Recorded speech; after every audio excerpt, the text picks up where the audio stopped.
India NPS employ federation के राष्ट्रीय अध्यक्ष डॉक्टर मंजीत सिंह पटेल हमारे साथ जुड़े हुए हैं। आपसे हम ये जानना चाहेंगे कि 8 पे कमीशन को लेकर के बहुत से लोग परेशान हैं और समय बहुत नजदीक आ चुके हैं और कर्मचारियों को तो भरोसा ही नहीं हो रहा है कि 1 जनवरी से जो है 8 पे कमीशन का लाभ मिलेगा।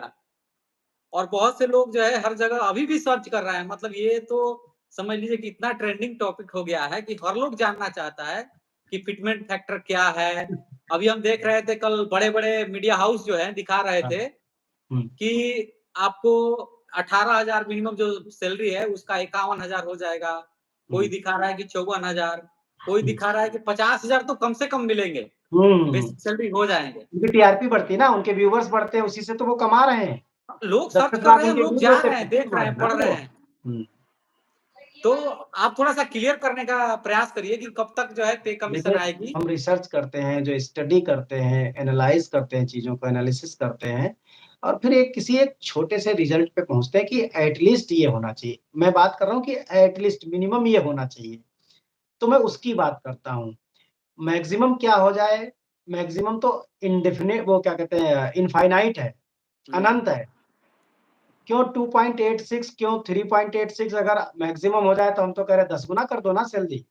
तो उसका कोई मतलब नहीं है, लेकिन हम जो कैलकुलेशन पर पहुँचे हैं, अगर 3 जो अभी तक मतलब हस्बैंड, वाइफ और 2 बच्चे, 3 यूनिट के परिवार को अगर आप कंसीडर कर रहे थे अभी तक, अगर ये डिमांड मान ली जाती है कि 3 से 5 लोगों की फैमिली को माना जाए, 5 यूनिट की लोगों को एक फैमिली माना जाए।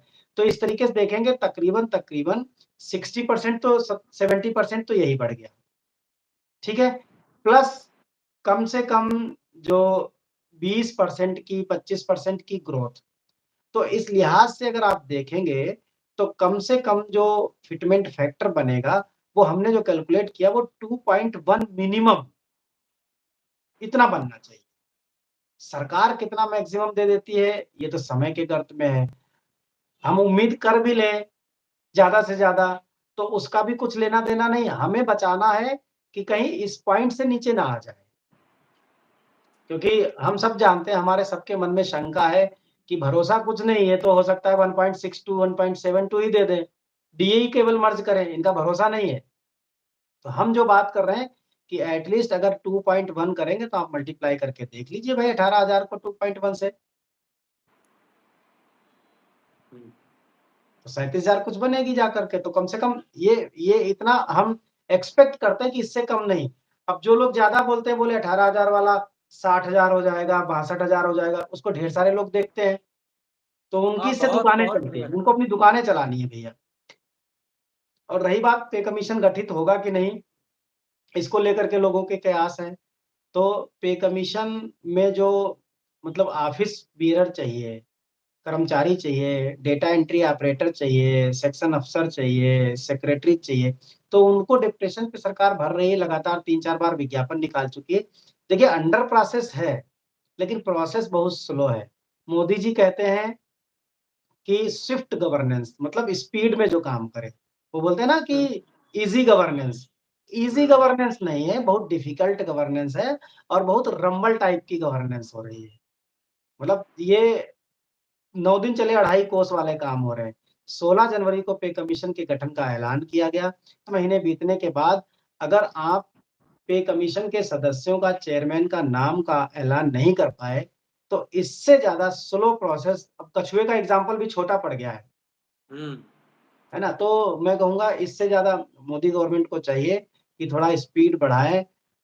प्रधानमंत्री जी ने खुद मतलब जो है प्रधानमंत्री जी के नाम पर अश्विनी वैष्णव जी ने घोषणा की थी, आपको याद होगा 16 जनवरी को। प्रधानमंत्री जी ने 8वें पे कमीशन के गठन का मतलब जो है फैसला लिया है। तो भैया कहाँ है 5 महीने गुज़र जाने के बाद वो फैसला दिखाओ ना ज़मीन पे। पहले तो दिल्ली के चुनाव थे तो फैसला ले लिया। फिर आपने कह दिया कि अभी तो इंडो-पाक वार शुरू हो गया है, वहाँ वहाँ रुक गया। 10 दिन भी ना हुआ होगा। अभी पता नहीं अब कौन-सा बहाना आएगा। अभी बिहार का इलेक्शन आना बाकी है चंदन जी आपके यहाँ। तो देखते हैं कि क्या होता है। लेकिन हम ये नवंबर मानते में हैं इलेक्शन है कि बिहार में। गठन तो होगा, गठन भी होगा और मैं ये मानता हूँ इसमें बहुत टाइम नहीं लगेगा। 3 महीने का काम है और 3 महीने के बाद स्टडी जो करेंगे वो लोग, जो उसकी रिपोर्ट आ जाएगी और होपफुली मैं उम्मीद कर रहा हूँ कि जनवरी में मिल जाएगा हम लोगों को। बहुत अच्छी बात है, मिल जाए तो। लेकिन बहुत से लोग जो हैं एकदम इस सरकार से नाराज़ हो चुके हैं, निराश हैं कि उन्हें भरोसा ही नहीं हो रहा है कि सरकार क्या देगी। क्योंकि देखो पिछला जो भरोसा डीए का स्थिति आप देखें, 2% जो डीए हाँ, मिला है, उसको देख कर के और लोग जो है हरास हो रहे हैं कि मतलब क्या सरकार, महँगाई इतना तेज़ी से बढ़ रही है, फिर भी डीए 2% बढ़ा रही है सरकार। तो देखिए बहुत सोचने उसको वाली बात। तो मैं नहीं कहूँगा, लेकिन जो डीए मर्ज होना चाहिए था, मर्ज होता तो हमारी सैलरी पहले से कहीं बेहतर होती और 10-12% का अंतर होता।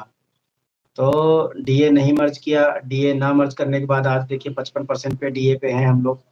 तो अगर 50% समय से मर्ज कर दिया होता तो आज 1 डेढ़ साल हो गया होता हमको बढ़ी हुई सैलरी लेते हुए। तो 10% का हमें पिछले मतलब जो है 17-18 महीनों से तो नुकसान हो ही रहा है। 18 महीने का डीए भी खा लिया। 10% इधर खा लिया, हमारी सैलरी को अगर मर्ज कर देते तो 10-12% इधर बढ़ जाता और उधर बिल्कुल। 18 महीने का डीए भी खा लिया हमारा। तो अगर दोनों देखा जाए, हम तो ये कह रहे हैं कि चलो ठीक है, जो देर हुई सो हुई। 18 महीने के डीए को एरियर मत दो। 18 महीने के डीए का जो एरियर बनता है, उसे भी फिटमेंट फैक्टर में कन्वर्ट कर दो। अगर बिल्कुल। 2.1 बन रहा है तो उसको 2.2 कर दो और उसी तरीके से जो 50% जो डीए हमारा पहले मर्ज हो जाना चाहिए था, उसकी भी भरपाई फिटमेंट फैक्टर में कर दो। तो इस तरीके से दे दो हमको फिटमेंट फैक्टर।